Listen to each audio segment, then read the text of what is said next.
Good morning, everybody. I hope everyone's having a great day. My name is Luis Rodriguez. I am the Executive Director for RGV Lead.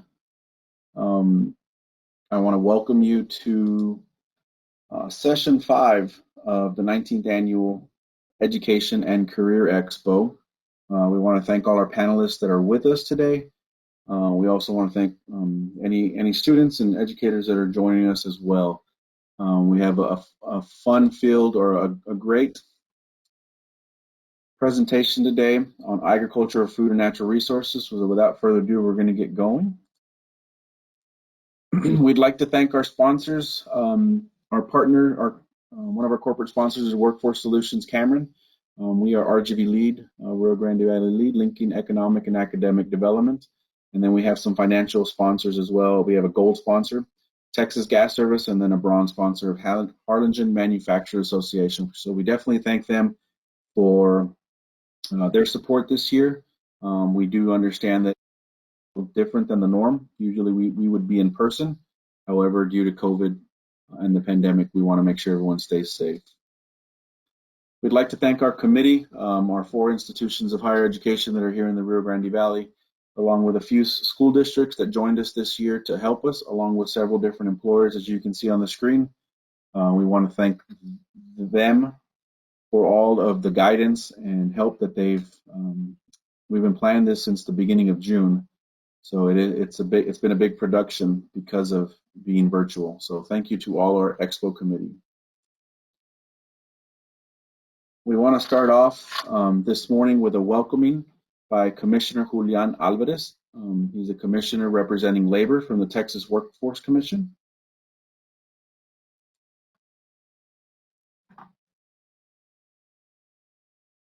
Hi, I'm Julian Alvarez, Commissioner representing labor for the Texas Workforce Commission.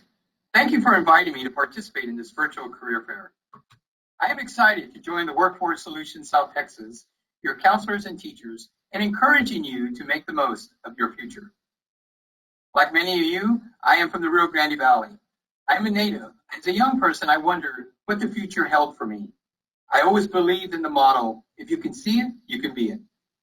With hard work and dedication, you can be whatever you strive to be. I have had the great privilege of working not only as a highway patrolman, but also as a policy advisor for United States Senator Kay Bailey Hutchinson. And today, I represent all of you in Austin by serving on the Texas Workforce Commission as a Commissioner of Labor. This is my life's work. My role at TWC is about your life's work.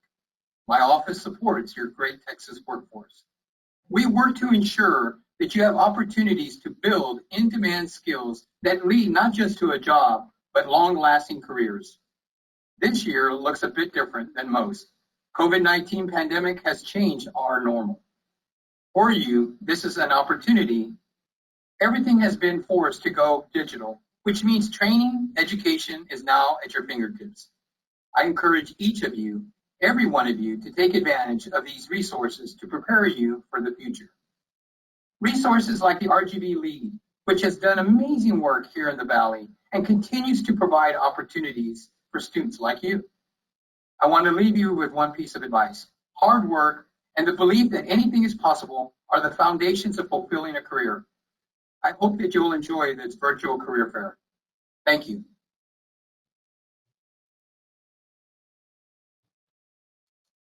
We'd like to thank Mr. Alvarez for taking the moment to put together that video for you all. So we're going to jump to the next section.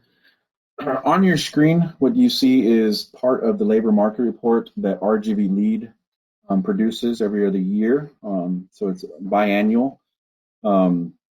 What this labor market report is, it's an opportunity for students, educators to utilize and gather some great information from across the Rio Grande Valley.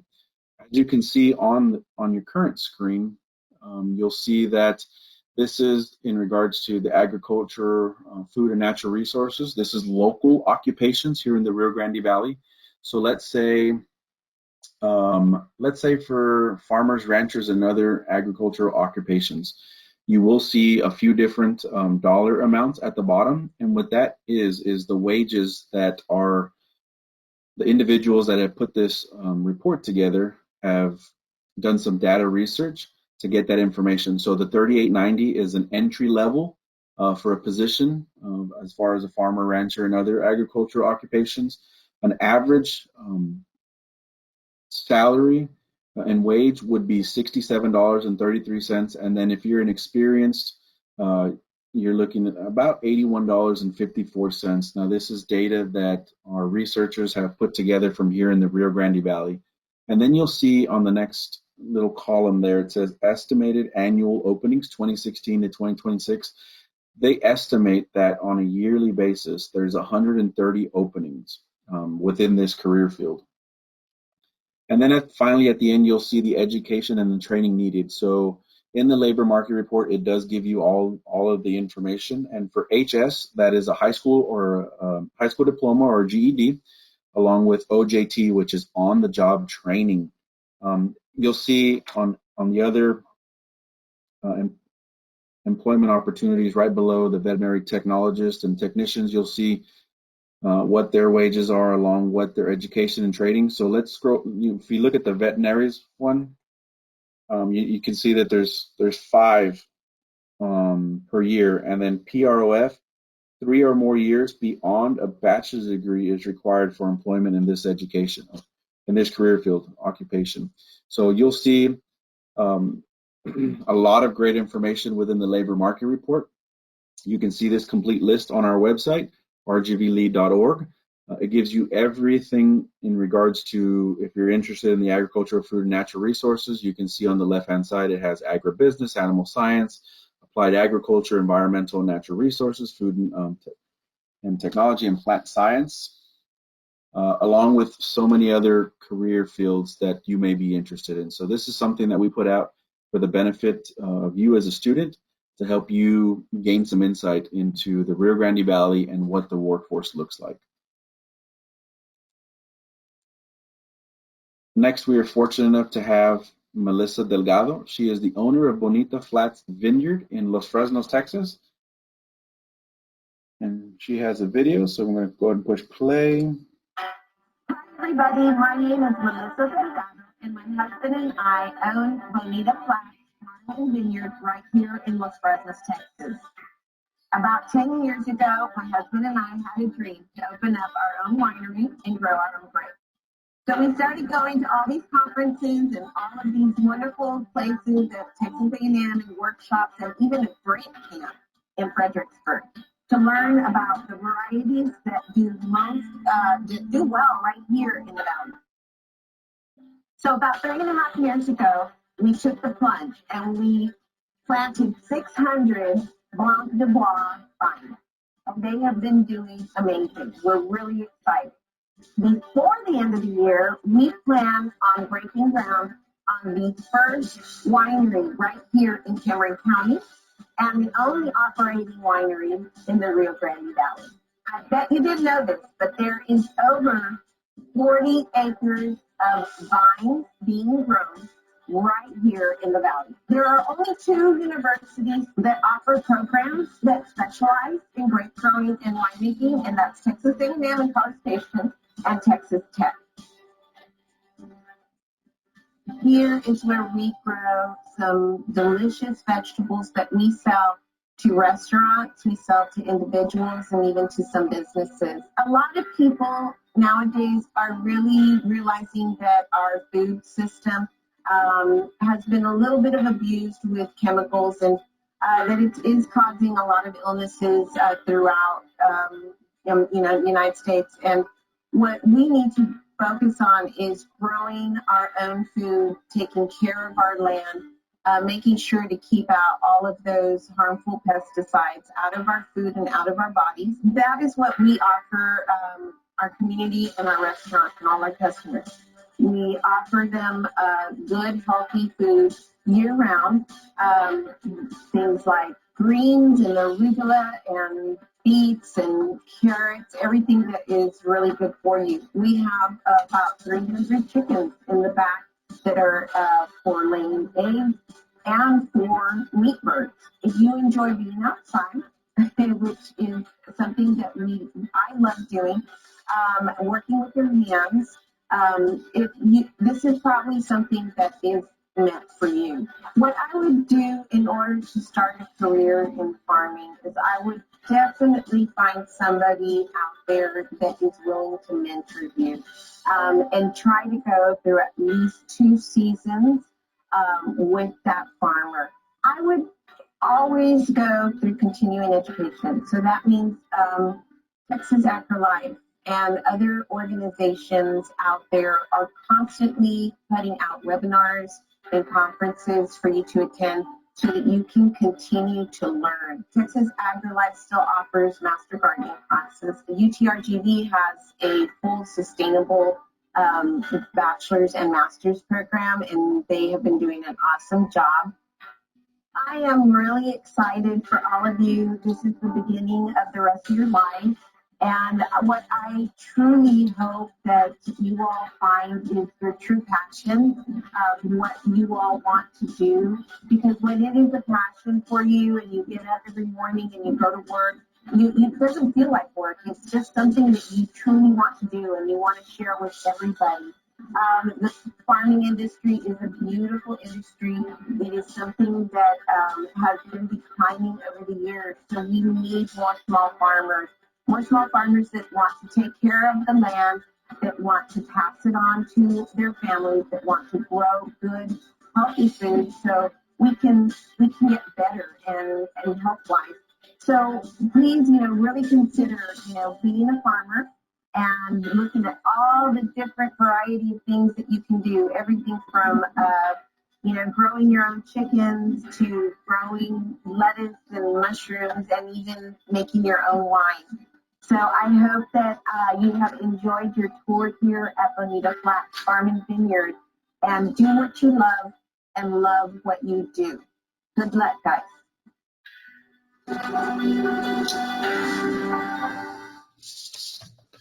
We'd like to thank Ms. Delgado for being a part of the Education and Career Expo.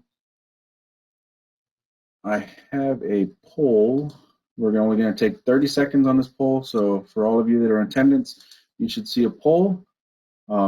Please rate 1 through 5, 5 being the highest. You have 30 seconds. We'd appreciate your feedback.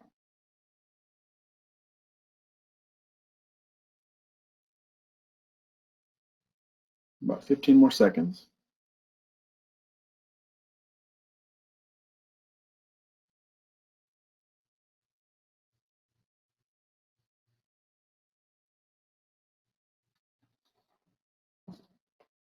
All right, we're going to stop it there. We have a busy webinar session right now. So thank you all. If you didn't get to vote, we'll have polls right after every session. They're going to be about 30 seconds long. So be on the lookout.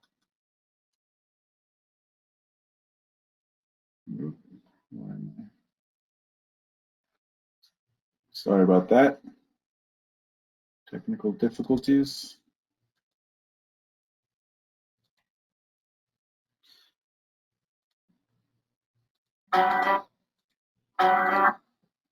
Next, from the Natural Sciences, from Texas Southmost College, we have Mr. Robert Stone from Natural Sciences. He's joining us before he has to jump off to go teach a course. So we're going to play his video, and then he's with us. So in case you have any questions, put them in there's a question opportunity or a chat, and we can go ahead and get those answered while he's here. So thank you, Mr. Stone. I'm going to go ahead and play your video.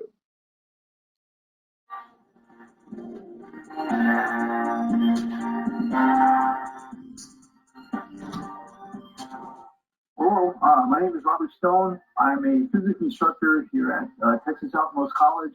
I'm also a program coordinator, so that means that I oversee sort of our science degree program. People who come into our program, they're usually thinking of careers beyond a 2-year program. So they are usually thinking about going on to be doctors and nurses, people in the healthcare field, and also engineering, right? So our main disciplines in our science area are biology, chemistry, and physics. So our students get a chance to take a little bit of all the sciences. Starting in fall 2021, we'll have sort of different tracks. So people who want to focus more on biology will be able to take that biology track, and people who want to focus more on chemistry will take that track. And then for physics and pre-engineering, we'll have our own track as well. Once you get a degree in a scientific field, whether it's a 4-year degree in biology or engineering, then those are some of the best paying careers that are out there. What I really did like at TSC was that it's a smaller, like the classes are way smaller, so the professors are able to help you more than at the university.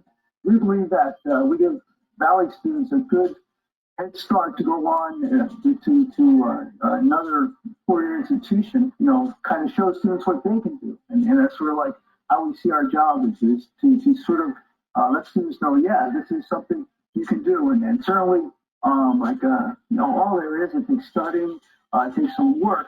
But I think with the smaller class settings and the chance for some individual attention. The professors are great. The lessons are incredibly well thought out.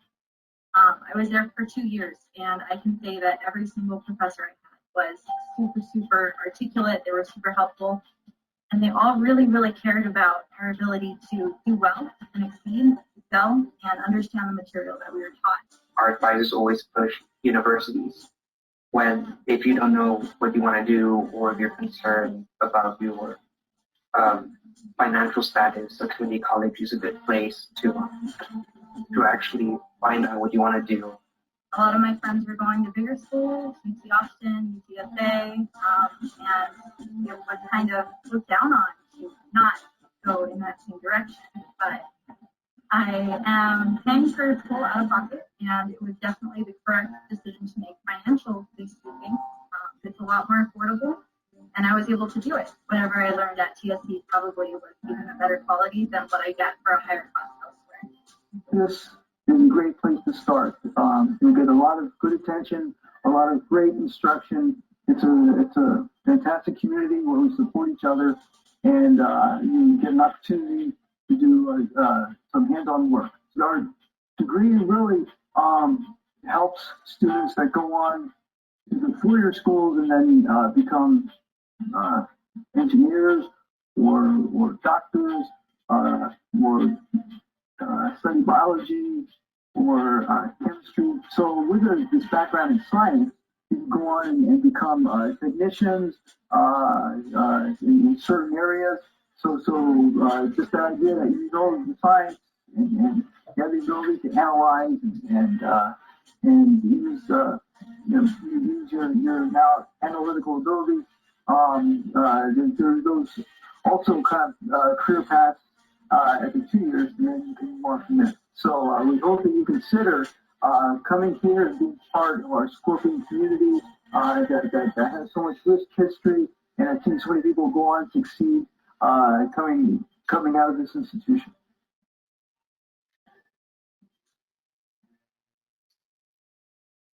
Thank you, Mr. Stone. I know you were with us. If there's any additional information that you'd like to share, I think you were mentioning a few potential new tracks that students can earn. Just kind of waiting on the state of text. Is that correct? That's right. So one thing that was not mentioned in the video is we are proposing for fall of 2021 to offer tracks, 2 tracks involving agriculture. One track will be in agricultural science, and this will align with degrees, 4-year degrees in agricultural science and animal science.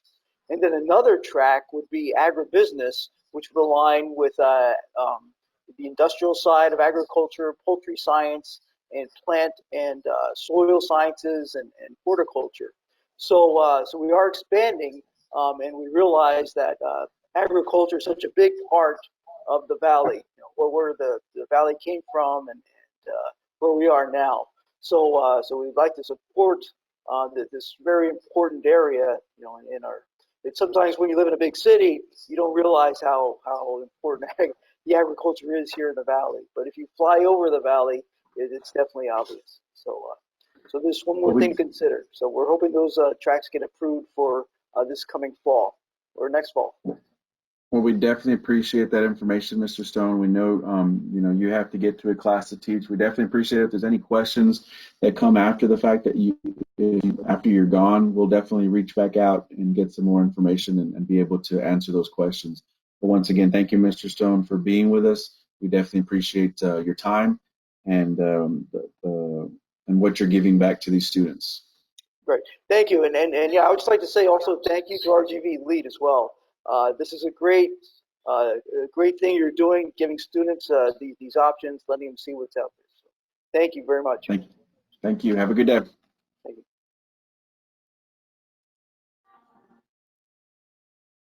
All right. Next, we're glad to invite Miss Juanita Baldwin from TCEQ, the Texas Commission on Environmental Quality. She's an Education and Outreach Coordinator, and this office is out of Austin, Texas. And she is born and raised in Brownsville, Texas. So I'm going to play Miss Baldwin's video, and then if she has anything, I think she's on the line with us. So Miss Baldwin, give me a moment. Let me play your video. My name is Juanita Baldwin, and I serve as the Education and Outreach Coordinator for the Texas Commission on Environmental Quality, or TCEQ. And we're reputed to be the second largest environmental agency in the world, second only to the EPA, the Environmental Protection Agency. I serve in the External Relations Division, so that's like public relations. So my role involves doing outreach with different groups of individuals. TCEQ has a big, bold mission. We are very involved in clean air, clean water, safe management of waste, and pollution prevention. So if you are listening to this recording and you're thinking, I care about the environment, I care about the water that I drink and the air that I breathe, and I want to make sure that it's safe, then we're the agency in the beautiful state of Texas that does that for you. Looking and observing teachers and professors that I had and admiring how they communicated. Maybe I admired how they wrote, how they defended their claim or their opinions. And I thought, I want to do that. So I think it helped that I was curious about those around me. I observed them. I asked for help when I needed it.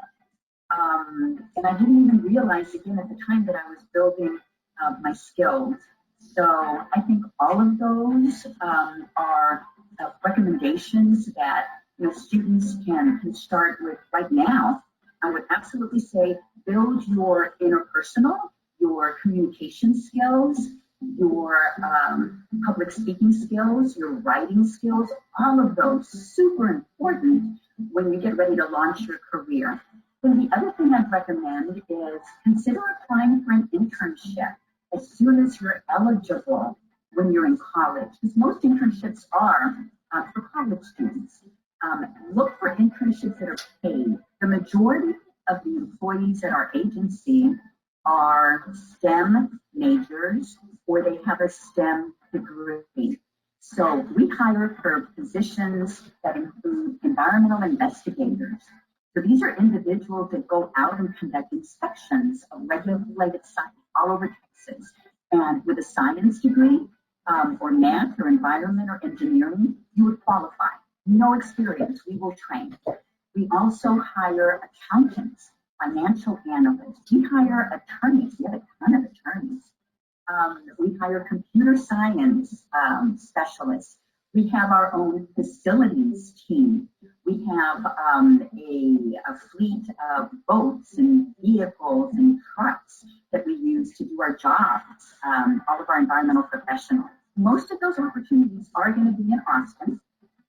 We have a paid internship program called the Mickey Leland Environmental Internship Program, and there's information on our website about that.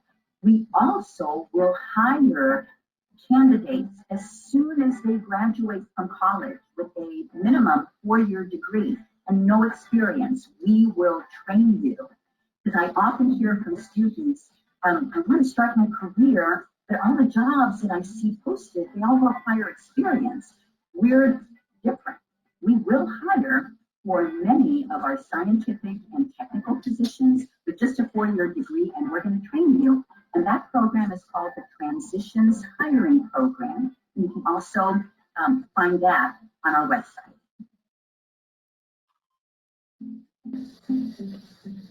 Hello, I'm John Nerman, Chairman of the Texas Commission on Environmental Quality. We are an agency of more than 2,700 outstanding employees who serve our fellow Texans in communities from the Chihuahuan Desert to the High Plains, Piney Woods, Gulf Coast, and our beautiful Hill Country. We are individuals as diverse as Texas, but are brought together by our common mission to protect public health and the environment. Like everyone else, our lives became a little bit more difficult with the novel coronavirus. The pandemic presented urgent questions. How do we protect each other from a highly contagious and deadly virus? And how do we continue the important services we provide our fellow Texans? Together, we swiftly adapted agency operations to reconcile these imperatives. Working remotely, implementing new electronic work practices, and developing guidance to assist in the pandemic response. I'd like every Texan to know that although we are not in our offices, we are still very much united on the job, monitoring air quality and our drinking water supplies, providing compliance assistance, issuing permits, conducting investigations, and prosecuting enforcement cases. If you have a concern that touches any of the agency's several programs, please let us know. We are happy to hear from you. And although this is our first pandemic, it's not our first rodeo. We have been through droughts and floods, drinking water crises, explosions, hurricanes, and even the Ebola virus. Together, we will get through a pandemic too, because we have a job to do. Because we are TCEQ. We are TCEQ. We are TCEQ. We are TCEQ. Thank you, Ms. Baldwin, for that great video, along with the secondary video that you are TCEQ. We definitely appreciate. I'm going to open up the poll quickly for 30 seconds. Ms. Baldwin, if you have anything additional to add to that, I know you're with us. Sure. Good morning, everyone, and good morning, Executive Director Rodriguez. Thank you so much for this opportunity. I'm super excited to be part of the LEAD Education and Career Expo. I'm from the Rio Grande Valley. I have deep roots in the valley and a lot of family there. I'm thrilled that we've been able at our agency, the Texas Commission on Environmental Quality, to recruit and hire many students from the valley who are now in various positions at our agency. Our corporate offices are in Austin, and we have 16 offices all across the beautiful state of Texas, including an office in Harlingen and also in Eagle Pass. I strongly encourage students to check out our website, www.tceq.texas.gov, and click on the Jobs tab on the top right corner of the homepage and take a look at the different positions we hire for. Look at the Mickey Leland Environmental Internship Program, especially if you're in college and approaching 60 credit hours. I know that those viewing this expo are in high school, and I'm strongly encouraging you, if you have an interest and a passion for the environment, like Professor Stone said from Texas Southmost College, consider pursuing one of the STEM tracks, and absolutely consider attaining your 4-year bachelor's degree, because that's going to help you launch your career, and then the sky's the limit. Thank you. Thank you, Ms. Baldwin. We definitely appreciate you being on the call with us, and definitely appreciate the information that TCEQ provided today. Next, we have... My name? Oh. Next, we have Mr. Jaime Cepeda from Gladys Porter Zoo. Good morning or good afternoon, Career Day attendees.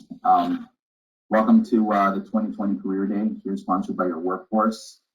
My name is Jaime Zavena, and I work here at Gladys Porter Zoo. And specifically, I work at the Gladys Porter Zoo Education Department.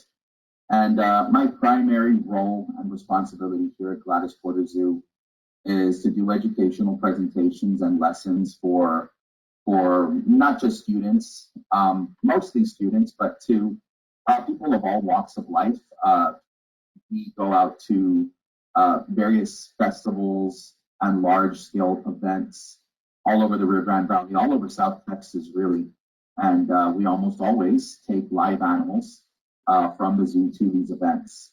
The whole reason we do these things is specifically to educate our local population on the animal, but more importantly, conservation, which is a very important topic nowadays. Our mission here at Gladys Porter Zoo, we do have a mission statement, which quite literally goes, the Gladys Porter Zoo is a visitor-oriented zoological and botanical park that's dedicated to the preservation of nature and through education, conservation, and research.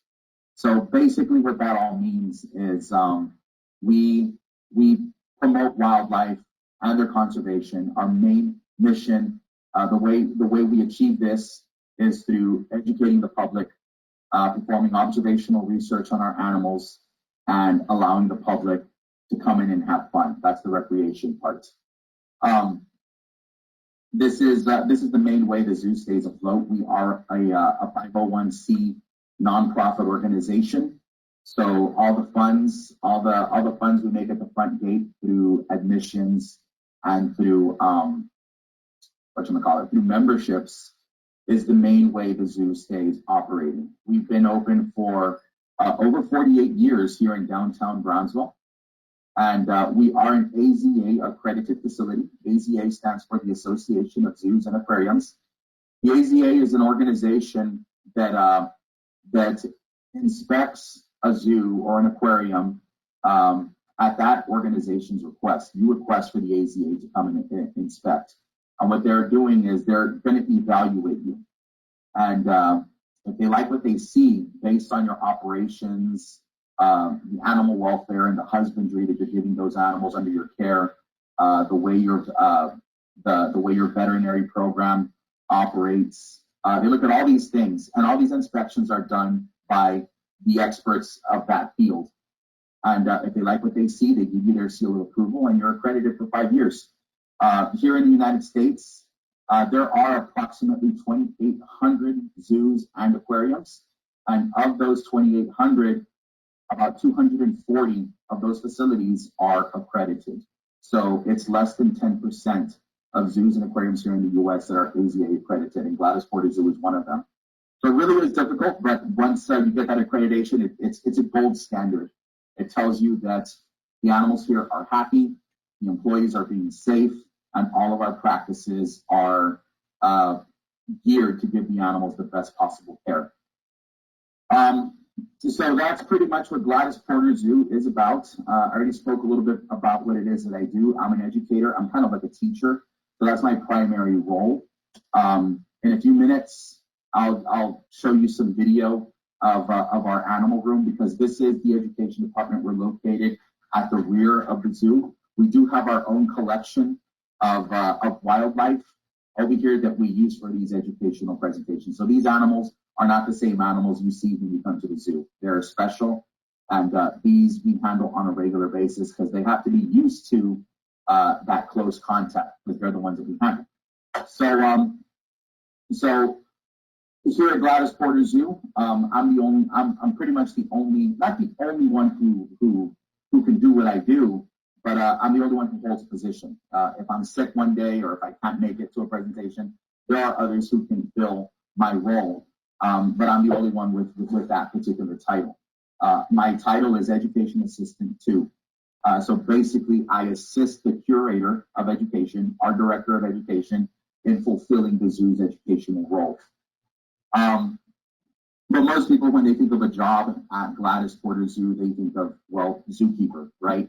And it is true, we absolutely do have zookeepers here. Here at Gladys Porter Zoo, under normal circumstances, we typically have around, I would say, 130 employees. This includes full-time and part-time. Of those 130, I would say maybe about 35 to 40 of them are zookeepers. Okay, and a lot of people are surprised to hear that. They expect everybody who works at a zoo to be a zookeeper, or at least a majority. This is just not the case. We have a lot of support staff for those zookeepers. I mean, the zookeepers are kind of like the rock stars here at Gladys Porter Zoo. They're the ones who work very, very close with these animals. They're the ones who feed them and clean them, clean up after them. But it takes a lot for those zookeepers to fulfill their role. I mean, when people make phone calls to the zoo or have questions, well, the first people they're going to talk to are going to be our office staff. So we have a wide array of jobs and positions filled within that office staff. They're the ones who handle all those phone calls. They're the ones who interface on a regular basis with the public. We have our zookeepers. We have our groundskeepers, the ones who make Gladys Porter Zoo look as beautiful as it does. I mean, we are a botanical park. It's in our mission statement. So we have a dedicated crew of people whose sole job it is to make sure all the plants and trees and grass and lawn landscaping is looking as lush as it does. We have welders. We have electricians. We have plumbers. It's very, very important to have people of all kinds of various types of trades, carpenters, mechanics. We have them all working here because it's very important that Gladys Porter Zoo, any zoo, be as self-sufficient as possible, okay? Because again, we are a nonprofit organization. It's a lot of times cheaper to just have a full-time electrician on staff than calling and getting one in on a case-by-case basis. So we have all kinds of different tradesmen working here at Gladys Porter Zoo. We have our full-time vets. At the current time, we have two doctors of veterinary medicine, and then they have their staff, their support staff. We have assistants, and we have technicians that work there. We have about, I would say, somewhere between 1,500 to 1,600 individual animals living here at Gladys Porter Zoo. So it's very important that we have our own hospital, our own vets here on grounds, okay? So these are just, this is just a sample of some of the careers that can be had here at Gladys Porter Zoo. But going back to zookeepers, zookeepers have one of the most important jobs here at the zoo because they're the ones who interface directly with the animals. The animals, a lot of times, if they're sick, if they're feeling ill, if they're injured, if they hurt themselves, a lot of times the animal will do everything it can to prevent, or not to prevent, but to not show weakness, okay? Some of these animals, like say for instance an antelope, the last thing it wants to do is show that it's got a limp, because that means it's more likely going to be targeted by a predator. So they'll do anything and everything they can to make themselves look as strong and as healthy as possible. So it's up to the zookeeper to spot any abnormalities like this and keep an eye on it and monitor it. And if the zookeeper does determine that, hey, look, that one is limping, right away they start talking with the curator of that department, because every department here at Gladys Porter Zoo is going to have staff, and there's going to be one director, and we typically call those curators. So at this point, the zookeeper will talk with their curator, and the curator almost always has, you know, years and years and years of experience in the field. They'll be able to determine maybe what's going on, and if necessary, they'll get the veterinary team involved. So zookeepers really are, or rather the animals really depend on the zookeepers to notice anything like that. Also, of course, they're the ones who prepare the diets for the animals, who let out serve the food for the animals. They're the ones who clean up the animals' exhibits. It's not glamorous work. It's not the kind of job where, you know, you're going to fix yourself up, fix your hair, you know, spray some cologne or some perfume, and head out to work and expect to come home in that same condition. Absolutely not. You're going to work out. Zookeepers work out in the sun. They work with animal, all the waste, all the waste products, the pee, the poop. They have to clean up after the animals. So, but if it's a career, if it's a type of career that interests you, if you love animals and you really, really want to make a difference, I can't think of a better career than being at the zoo, than working at the zoo. So, for my particular profession, I can operate as a zookeeper, but what I'm more specifically is a teacher. I'm an educator. So I do have an education. I went to school here in Brownsville. I was born and raised in Brownsville, and went to the University of Texas at Brownsville, which is now known as UTRGV. I have a degree in biological sciences, and it's important to have a background in education to do what I do. It's important to have a degree because when you go present animals to people, they're always going to have questions. And a lot of the stuff that I learned about the animals that I present, I learned here on while working here. But sometimes people have more general questions, about ecosystems or about the food chain, the food web, those kinds of things. And it's important to have the background, the educational background, to be able to give them an answer. So it is important to do what I do to have that education. To be a zookeeper, there are various routes you can take to be a zookeeper. You can go to school and get some kind of educational background that will prepare you for that career in zookeeping.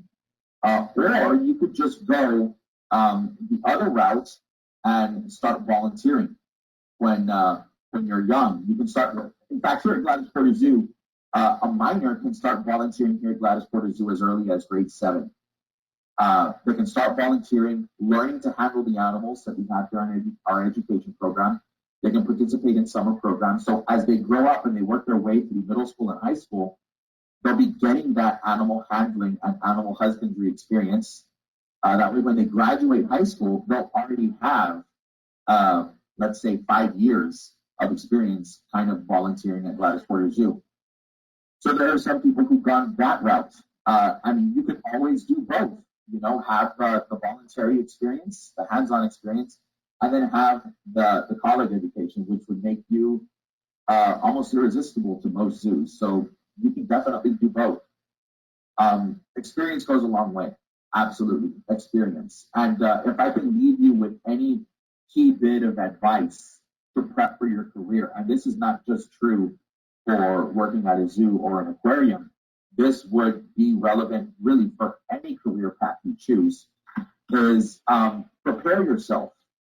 Work hard in school, absolutely, but what I mean by prepare yourself is if you can volunteer in that specific field that you want to work in, if you can start volunteering at a young age, the younger the better off you're going to be when you start applying for jobs in that career, in that field. So definitely give that some consideration.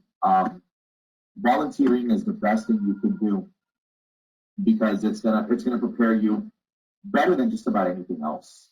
Okay, so keep that in mind. If you have any questions about working here at Gladys Porter Zoo, you can always give us a call. Here's our phone number: 956-548-9453 or 548-WILD. Makes it a little bit easier to remember. That goes directly to our education department. You can ask to speak to me. My name's Jaime, once again. But really, anybody here that answers the phone would be more than knowledgeable to answer any questions you may have. But thank you very much for sticking around. And there will be another video attached after this one showing you our animal room. Okay. Thank you very much, and have a good day. We want to thank Mr. Cepeda. Unfortunately, the second video he sent had a different format, so we're working on trying to get that, and then we will send it out so you can see the animals that he works with. I want to share the last poll. If you have an opportunity, please Give you about 45 seconds to complete the poll.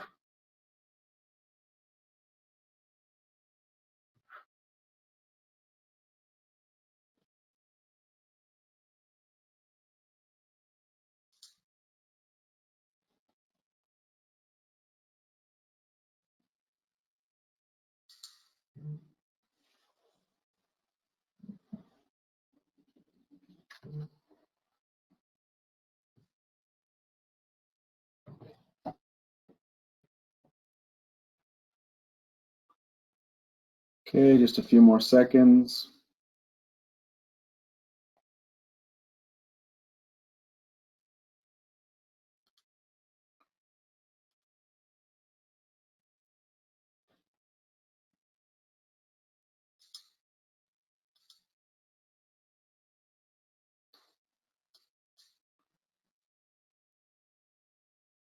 All right, and close the poll.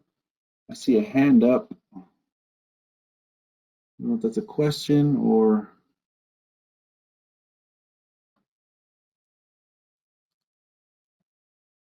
All right. Well, we want to thank you for joining us. Oh, there is a question.